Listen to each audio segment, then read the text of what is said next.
पहले कुछ खिलाओ फिर बताऊंगा। हाँ, कुछ खिलाओ हमें। ये देखिए, ये मैंने आज सुबह ही तोड़े हैं। इस इलाके में हमारे दाम सबसे कम हैं।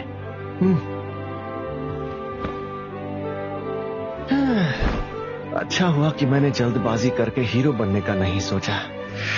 वैसे भी मुझे उस शाही परिवार पर थोड़ा शक हो रहा था।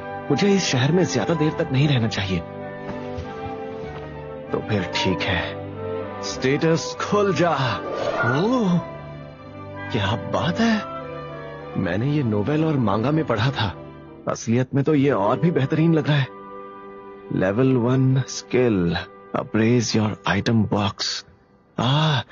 इसका मतलब मुझे चीजें लेकर घूमने की जरूरत नहीं है और मेरी खास स्किल सच में ऑनलाइन शॉपिंग ही है।